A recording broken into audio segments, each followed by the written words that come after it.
So yan po ang event na sinalihan, kundi pinuntahan ni na Darren Espanto, AC Bonifacio, Angela Ken, and Edward John Bobber kagabi. And ito, nag-post din si si AC Bonifacio ng photo niya with Neo, diba? Sabi ni AC, Future Classics at Neo. Ayan. Tinag niya si Darren. Yay! Achievement ko din yun. High five, bestie. Angela Ken, I know I'm cute. Thank you. Ayun po. Yan po ang isa sa photo. The next photo. Oops.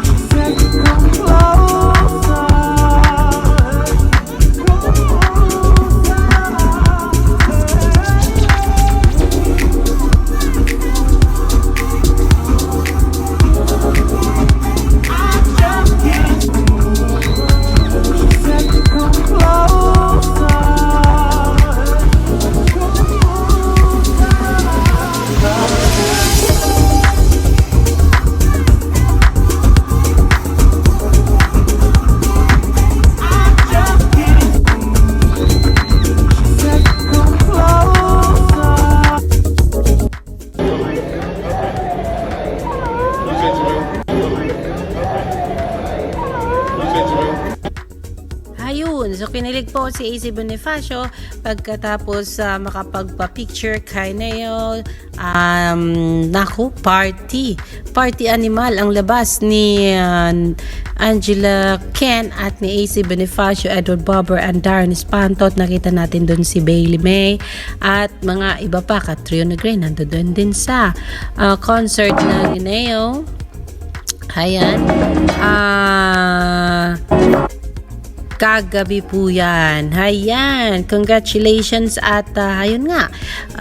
Napapunta ninyo sa concert si Dodong Edward John Bobber at hindi siya pumunta sa kanyang favorite church, kundi kasama niyo siyang nakipag-party sa kay Neo kagabi. Ayan po ang pinaka-latest update. Nakita natin gaano sila kasaya. And yeah. I'll see you for more later sa pa-update dito kay Edward John Bobber, Darren Espanto, AC Bonifacio, and Angela Ken sa kanilang pa-party dyan sa Manila, Philippines. Samantala, TV personality na si Mama Entrata nagbahagi ng larawan tampok ang nakuha niyang karangalan mula sa Wish Music Awards kagabi. Yan po ang sinulat ni Filipino Star ngayon, digital news website. Sabi niya, congratulations idol.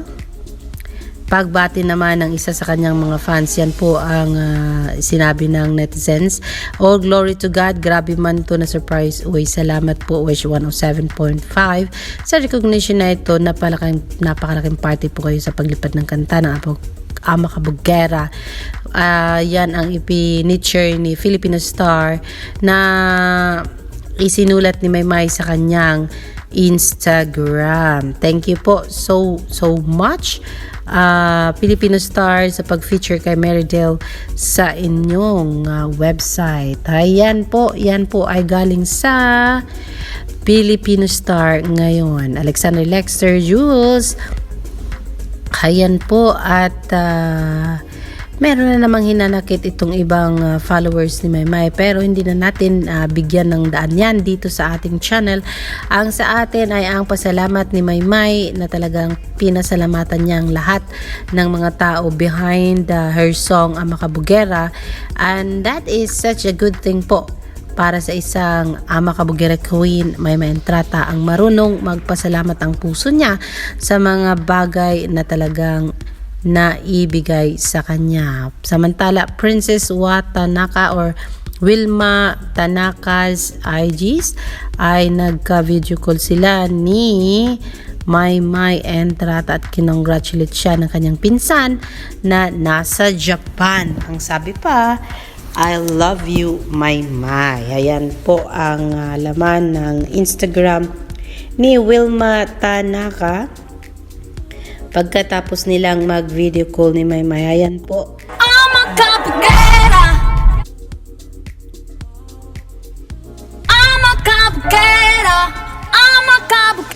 sabi ni Princess Wilma Tanaka, congratulations sa aming ama kabugire Queen, May Entrata. So yan po ang nakita natin sa Instagram post ng cousin ni Maymay na naka-video call niya at talagang i-share ito sa social media kanina lang po mga kaibigan.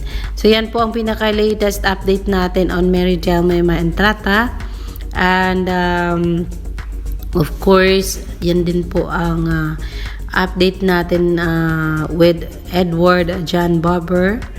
And so we'll check if we can give you more later. Of course, pag may mga update din ang ating mga super love na mga idolets, mga idol na si Maymay and Edward John Barber. Just stay safe everyone, and yes, ibahagi na rin natin itong pag-congratulate ni Rocky Rock Santos kay Maymay Entrata at sa iba pang mga performers at singers ng Star Magic na nanalo sa kamakailan lang na nangyaring Wish Collective Wish Music Awards 2023. Ayan po. Thank you Star Puppy H for that, and of course Rocky Rocks Santos. Maraming salamat po. Ayan po, Alexander Lexa Jules. I'll see you for more later. Magandang gabi po sa inyong lahat.